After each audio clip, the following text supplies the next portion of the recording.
Ah, je pense pas qu'on dise la... Enfin...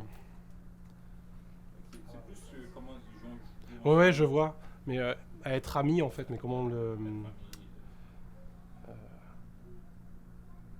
C'est... Parce que c'est plus large, en fait, c'est l'apprentissage social, on Social, appelle ça. ça. C'est-à-dire être gentil, savoir demander, savoir attendre son tour, savoir expliquer. Enfin voilà. D'accord. Mais oui. Ouais, le développement social en fait. Ok, d'accord. You all set? Yes, sir. Alright. Donc, je m'appelle Jeff, et toi? Anthony, Et quelle est ta place? alors je suis enseignant en petite et moyenne section. Donc, c'est quoi, comment on dit, la liberté pédagogique, qu'est-ce que ça veut dire? Alors l'idée c'est qu'on s'adapte, on part du principe qu'il y a une très grande diversité parmi les élèves et que les élèves ont des compétences ou des capacités différentes à apprendre et donc à développer les compétences.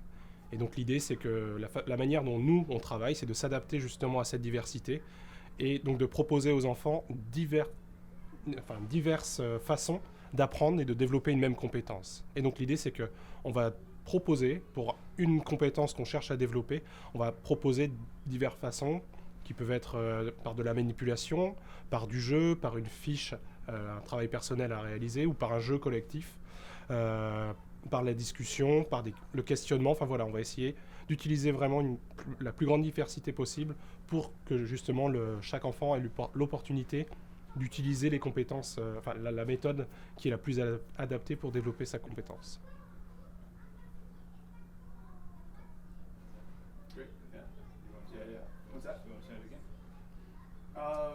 If the content was good for you, the audio is good for us. I think music and background B-roll noise of children will probably help drown out some of the Is it really loud? kids. No, it's not too much. Once he's speaking, Okay. it's. You're on audio still? No. Okay. Donc, je te repose la même question. Oui. Et si tu peux parler de ça au niveau de c'est PS ou TPS? Ouais, PSMS, ouais. Donc, du niveau PPS, que ça veut dire la liberté pédagogique, et je demandais au niveau TPS, que ça veut dire l'apprentissage sur projet, tout ça. Tu veux dire que je précise par rapport aux petites sections? Ouais, d'accord. Par rapport aux petites sections, ça veut dire la liberté pédagogique. Bah, ça va être justement en fait pour développer justement les mathématiques par exemple ou l'écriture, puisqu'on commence à découvrir l'écriture en petite section et moyenne section. L'idée ça va être de s'adapter et que par exemple certains enfants vont pouvoir manipuler des lettres, donc on a des lettres que certains enfants c'est par la manipulation des lettres qu'ils vont pouvoir vraiment rentrer dans l'apprentissage, la découverte de la lecture. Pour d'autres, ça va être par du découpage. Pour d'autres, ça va être par de l'écriture, du traçage directement sur des fiches. Donc l'idée, c'est ça, c'est d'avoir l'opportunité, en fait, de s'essayer à différents supports pour développer une compétence. Et est-ce que ça fait partie du l'apprentissage sur projet, c'est ça? Alors, l'apprentissage donc par projet, c'est un petit peu différent. L'idée, en fait, c'est de partir donc des souhaits, des envies des enfants. À partir de là, c'est de tisser justement, de construire avec eux un projet. Alors, notre travail, c'est de leur donner des clés pour justement développer le projet.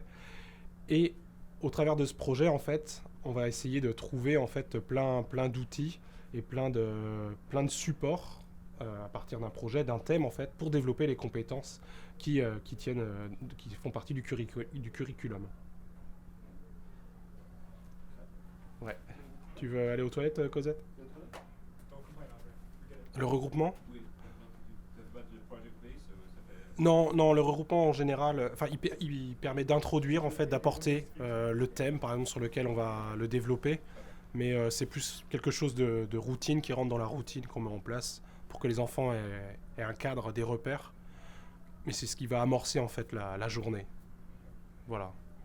Ouais, j'aimerais ajouter ça. Mhm. Et donc, tu as parlé d'apprentissage par projet et aussi sur la liberté pédagogique. Et donc, le regroupement, ça fait partie de quoi? Alors le regroupement en fait c'est un outil qu'on utilise, c'est-à-dire tous les matins on se regroupe avec tous les enfants puis on a une routine en fait. Donc ça permet pour nous d'apporter un cadre aux enfants et une routine qui va suivre et ça va introduire la journée et c'est un temps aussi où on va pouvoir amorcer les thèmes qu'on va étudier pendant la journée, la semaine ou sur plusieurs semaines. Cette semaine, qu'est-ce que le terme pour cette semaine? Alors le thème là on est encore sur la préhistoire en ce moment. Ouais. Donc, dernière question, c'était...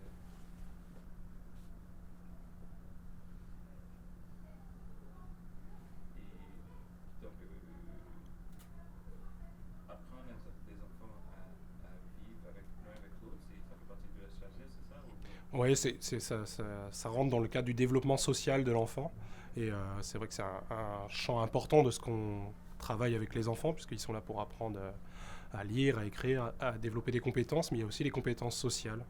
Donc là, on est là pour mettre en place aussi plein d'outils pour les aider justement à apprendre, parce que ça s'apprend comme tout, et à apprendre à vivre les uns avec les autres.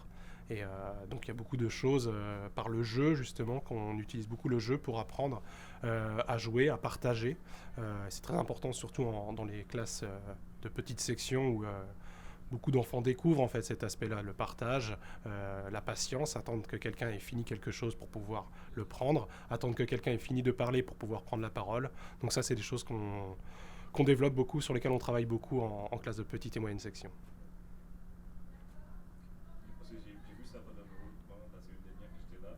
Il y a beaucoup d'échanges et partager, c'est ça? Oui, oui, oui, mais toujours avec une organisation où on lève la main pour...